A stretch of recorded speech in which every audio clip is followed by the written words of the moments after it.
This is a KOMU News special report. Today, a look back at the investigative work of the Target 8 team in 2015. From digging deep on matters that affect your family. In the end, it's probably better because it keeps everything safer for all the kids. Your home. It was not a pleasant place to live in. Your health. If we're not safe, patients aren't going to be safe either. And your pocketbook. We're very reluctant to actually put an amount on that. To looking at how government officials are handling business. Emails are not a public record. We'll review some of the top investigative stories of the year and update you on what's happened since the reports initially aired. That's all coming up on this KOMU 8 News special report, Target 8 2015. Welcome to this special edition of KOMU 8 News. I'm Jamie Gray, Chief Investigator for the Target 8 Investigative Team. We'll begin this half hour with a recent report, one about lawmaker emails and transparency. Did you know here in Missouri, lawmaker emails are not public record, even if sent using public resources and .gov email addresses? Here's the backstory. While working on a Target 8 story about Planned Parenthood contracts with MU, our reporter Rose Schmidt tried to get emails between then Chancellor Arbo in Lofton and Senator Kurt Schaefer, who chairs a committee that's been looking into Planned Parenthood. She got records from MU as expected, but not from the Senate. Rose explains how Missouri's law shields lawmakers' correspondence. The American people are sick and tired of hearing about your damn emails. Emails have been the talk of the entire country for months, with Democratic candidate Hillary Clinton being drilled about emails sent to her personal account about Libya. The country has had a lot to talk about. But here in mid-Missouri, we recently ran into an email problem of our own after trying to obtain emails from state lawmakers. Through an open records request, KOMU 8 News requested Senator Kurt Schaefer's emails sent and received from his .gov Missouri Senate account. Our Sunshine requests were denied. Then we tried to request a representative's emails from the Missouri House of Representatives and from the lawmaker himself. Those requests were denied as well. The denials cited the Missouri Sunshine Law, which says public governmental bodies must make public records available to the public. However, we were told Members are not a governmental body, and emails are not a public record. the argument that lawmakers are individuals and are not considered a body, so you are not entitled to see what they write. But should you be able to know what your lawmakers are emailing about? It's important that the officials that we elect are the officials that are carrying out the agendas that are similar with our beliefs and values. The legal counsel for the House says lawmakers have to be able to talk with their constituents privately. And those constituents have to feel that they can communicate without reading what they communicate in the newspaper. But in doing this, are lawmakers disregarding transparency? Transparency is important for trust. So we advocate transparency at the local government and state government.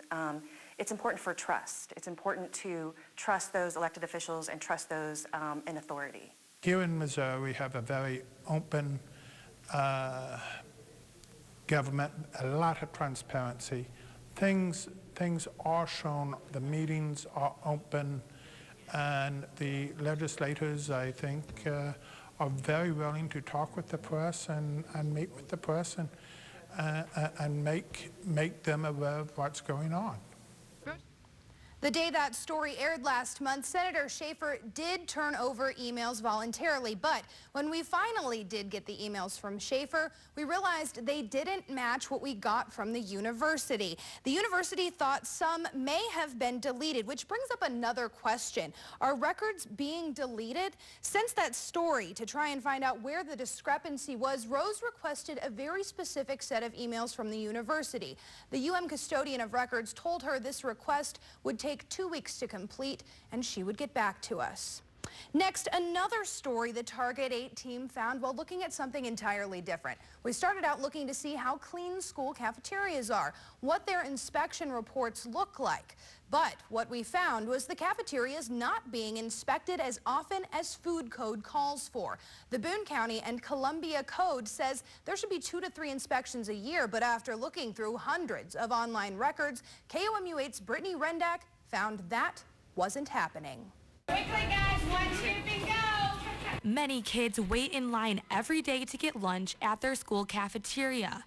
But just how often are they really inspected? I would personally hope about once to twice a month, considering they're feeding children. If not that, then more. Because, I mean, especially at this age level, these are little kids, and they're susceptible to a lot of germs and stuff. The Columbia and Boone County Health Inspection website states food establishments are inspected on a routine basis 2 to 3 times a year, depending on the risk level posed by the establishment's food preparation. The health department says cafeterias fall into risk level 3, high risk category, because cafeterias serve a highly susceptible population. I mean, typically a food establishment that is high risk in the city would get done 3 times a year. In the county, it's different. You know, we only have 2 staff dedicated to county duties. Typically, you know, driving from Columbia to Centralia isn't just 5 minutes away, so we try to achieve twice a year for all food establishments. But we found most schools did not get inspected beyond 2 times, and some even fewer. When it comes to cafeterias, the online system that anyone can access only shows the most recent inspection date from 2014, and some read no inspection to this date. So I checked the paper records going back to 2011 and found in 2013 and 2014, 15 schools in Boone County had only been checked once in a year. I think there were several schools that only got inspected once that year, but we met the minimum terms of the participation agreement. Even fewer schools were checked the specified 3 times in a year. Well, we only have 7 environmental health specialists, so we do the best that we can to get the minimum inspections done. She said it is a staffing issue and schools are not in session all year, so they don't need as many inspections. I went here to Centralia to visit one of the schools that didn't have inspections. They're recommended 3 times a year. I talked to parents who said they were shocked schools weren't getting inspected more often. They said they want inspectors to at least abide by the county's recommendations. It might take a little bit more time and a little bit more money, but in the end, it's probably better because it keeps everything safer for all the kids. In fact, many of the schools that only had 1 inspection in 2014 were in the Centralia district. But it's not up to schools when inspectors come through. Centralia Public School Superintendent said, quote, "We have no control over inspections, but try to keep up a clean environment. And if something needs to be improved on, we want to fix that."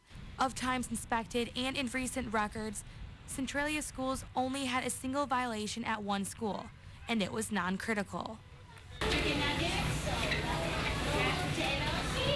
I also went to a school inspected twice a year, Mill Creek Elementary, which has had no recent violations recorded. The kitchen manager says they work hard to keep it that way and thinks the 2 inspections are enough for her school, but maybe not for every kitchen. If they're doing what they're supposed to be doing, once a year would be right. So I think that it just all depends on the kitchen. The environmental public health supervisor said she expects a full staff for next year, but says she can't control for everything. Historically, since I've been the supervisor, this has never happened other than this one time. And, you know, when someone is off on FMLA, a certified medical issue, you know, there's nothing we can do about it. I spoke to the health department for an update on this story that originally aired in June. A supervisor told me each school should be getting 2 inspections this school year, 1 by December 31st. She said some may still need to be completed this semester. Additionally, they are still not up to full staffing numbers, but told me they've shifted some schedules to get everything finished. Coming up after the break, we look at nursing shortages in area hospitals and our efforts to get an update from Boone Hospital since we began investigating. This next story had a lot of you talking on social media. A nationwide nursing shortage and its impact here in mid-Missouri. An issue that had some nurses coming to us with concerns about patient safety. Those nurses, some now former, spoke to KOMU8's Alyssa Casares about their concerns about understaffing and what they say is a higher than average turnover rate at Boone Hospital. When you come to the ICU, it's the worst day of your life. But could something make it even worse? You had nurses who didn't have the training to taking care of patients. that they weren't supposed to be. Intensive care unit nurses at Boone Hospital tell me that's because there aren't enough nurses to safely take care of patients. Nurses are taking patient loads that far exceed what we're capable of doing, and then the care we give people isn't adequate, and both patients, I feel, are in an unsafe environment, as well as nurses. I requested documents from Boone Hospital to see if there was a decrease in nurses, but the communications manager denied my request, saying, "We aren't going to provide data for the story." So without numbers, I interviewed numerous nurses to uncover what it's like to work on the ICU floor. We are concealing the identities of those nurses who have concerns about their current employment at Boone and elsewhere. If they don't have enough nurses, they send like an all text to all of us saying, "Hey, we're offering bonus." Got to the point where, you had to put your phone on vibrate because you were constantly getting phone calls and text messages. They were, just always blowing up our phones. And this is what those text messages look like. I get two texts like every single day. The nurses told me when they don't have enough people working, high-quality patient care goes out the window. Patients have fallen. They'd hit their head or they pull things out. Employees showed me an email they say the chief nursing officer sent to the ICU staff acknowledging the condition of Boone Hospital's work environment. The email read in part, "I will be very transparent that I am concerned about the health of the ICU. We have some work to do to make improvements." Boone Hospital denied my request for an on-camera interview, but sent me a statement that says Boone has greater demand for nurses, especially in the ICU, that it's, like other hospitals nationwide, impacted by population and healthcare reforms. Further, the hospital says it has launched initiatives to attract and retain nurses, and it says it will continue to do so to maintain a top level of care. But how many nurses really are enough? The state has complex rules and regulations for hospitals, and that includes some things about nursing. Missouri law states no specific nurse-to-patient ratio, but rather a requirement to make a plan. It states, all hospitals shall develop and implement a methodology which ensures adequate nurse staffing. Some nurses don't want a strict rule on ratios. There's a tendency in rules and regulations, or sometimes people propose the solution to say this is how many nurses there should be for this many patients. We believe that is the wrong approach. At Boone, some nurses think their current ratio is consistently too high. In a perfect world, our staffing ratio should be 1 nurse to 2 patients. That's across the board. That's an ICU thing. I mean, that's safety. If we're not safe, patients aren't going to be safe either. When Boone sent us its initial statement, its spokesman declined to answer our follow-up questions regarding patient safety and staffing. Later, Boone requested an interview. Here's part of that tape. So the national nursing shortage is affecting not only nationally but also locally, specifically at Boone Hospital Center, but around the entire region we're seeing that. And so what we do see is that we are challenged with finding experienced nurses. What are your thoughts right now on nurses telling people that they don't feel safe and that they're not able to provide adequate care for patients when they're having to juggle 2 or 3 patients at one time? So at Boone Hospital Center, we do provide the most excellent care at the hospital, specifically in the intensive care unit. One of our highest priorities is about safe, quality care, to the point that all hospital employees hold up our standards of excellence. And we have 10 of those standards of excellence, but our number 1 is promoting that safety, and that includes safety of our patients and also safety of our staff. For that story, Alyssa also looked into other hospitals. University Hospital, for example, said while there is a national shortage, its staffing benefits from being the state's leading academic medical center. Since that original story aired, Alyssa reached out to Boone Hospital for a follow-up to include in this program, but her requests for comment went unanswered. Coming up, an update on our investigation into backlogged rape kits, where the state's crime lab numbers stand now. And sinking apartments had people forced out of their homes. We'll look at what's happened since then.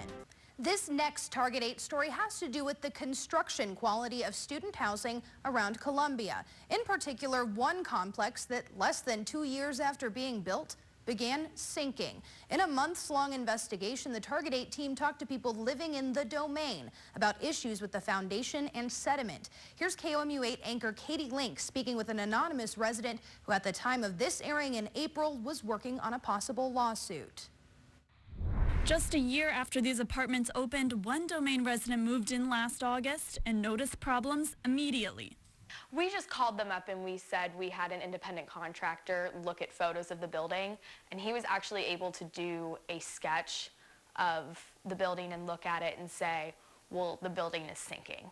And so once we finally called them and said, is the building sinking, they said yes. This resident worked with a private contractor to determine the severity of the issues here, cracked ceilings and doors that don't shut. The City of Columbia is aware of the problems. We have received an application to do foundation work for the building. This would include installing push piers around the affected part of the building to limit the settlement in the future and maybe bring the structure into its past elevation.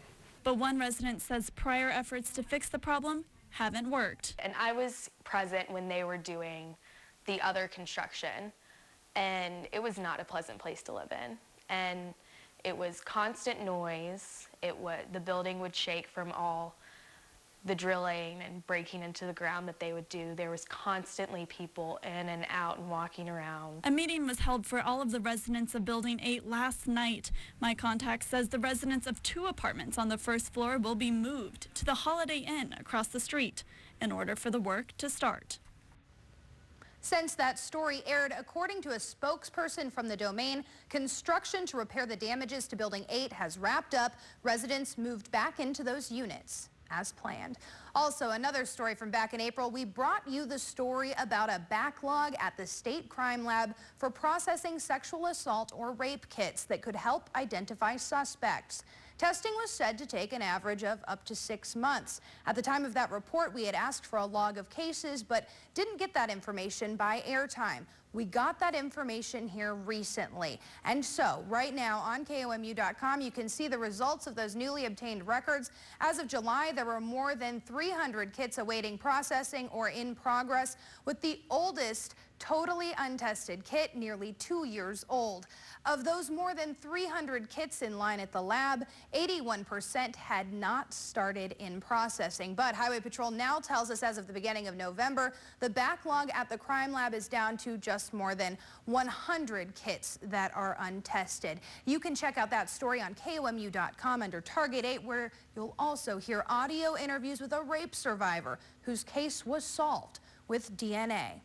Coming up next, a look back at plans for a new St. Louis Rams stadium, questions for taxpayers statewide, and where that idea stands now. Finally, a story that is developing as we tape this show. What will happen to the St. Louis Rams football team? Will they go to LA or stay in Missouri? Jay Wallace reported this story in March about disagreement between St. Louis and stakeholders. He also raises questions about Rams owner Silent Stan Kroenke after he bought a 60-acre lot in Inglewood, California, and what Governor Nixon was up to. Yes, where athletics meets politics. Former Rams Super Bowl champion running back Marshall Faulk talked with the St. Louis radio station just before this year's Super Bowl. I haven't spoke on this in this manner yet, but I'm going to say it. I'm disappointed that the powers to be in the city of St. Louis waited until now to make a proposal. I'm standing where the new stadium is proposed to be built. Nixon made a verbal agreement with Terminal Railroad to make changes to this rail line, saying it would cost $3 million. We're very reluctant to actually put an amount on that. Terminal's chief director says he doesn't know what soil his company would be dealing with. Jay Nixon also said he's talked to all business owners who would be affected by the stadium plans. But right here on the corner of the stadium proposal is a restaurant owner who must have missed that conversation. We really have not heard from anyone directly from the governor's office or from the Regional Sports Authority. Al's opened in 1925 and is the oldest same family, same location restaurant in St. Louis. But Neil says her business has been overlooked and undervalued. Your heart kind of sinks into your stomach. I would have hoped that they would have reached out to us since we have been here. We've been part of the St. Louis history and culture. Nixon and the chair of the House Economic Development Committee, Representative Caleb Rowden, told us different stories. The governor's got to be very creative and very intentional about making sure that at the end of the day that we're not throwing a bunch of new taxpayer dollars at this. Find a way to do this to where there's not going to be a huge cost to the taxpayer. I don't know why I need to expand on somebody who's making up things, but the bottom line is I've laid out 6 principles. Protects taxpayers is one of those. No new additional tax burden. Rams supporters say driving much of the confusion and miscommunication is Silent Stan, as they call the owner. And even though he has a right to talk or not, Rams beat writer Jim Thomas says, don't forget what comes before Rams. When the Rams go out on the field, it doesn't say Kroenke Rams, you know? It doesn't say Kroenke Enterprises or THF. It's the St. Louis Rams. Not only does the public feel shut out, but the parties involved with the new stadium feel the same. We've had no conversations with the Rams front office at all. No, we haven't. And it's unclear if the man in charge of the task force has talked to Kroenke. When asked about his communication with Kroenke during a teleconference in November of 2014, Nixon said, "We've remained in good communication throughout all of this, obviously, with everybody." But then told us on February 24th, "Well, I've not talked to Stan." Whatever the future holds for this franchise, most people just want answers. Stan Kroenke just issuing a statement. Anything would be more valuable than a 10-win season because the people of this city are convinced that he's taking this team and moving it. Rowden says the task force has to accept the worst-case scenario. There's a scenario that the Rams leave and another football team comes. There's a number of conversations that we have to engage in. One is, you know, how realistic is it that we keep the Rams? Since that piece aired, the St. Louis aldermen voted 17-10 to pass an NFL stadium funding bill. That stadium financial package is worth $1.1 billion, counting $100 million from the NFL. As of this show's taping, St. Louis Mayor Francis Slay was scheduled to sign the stadium financing package. If you have something we should investigate, email me, target8@komu.com. Thanks for joining us for this KOMU 8 News special report, Target 8 2015.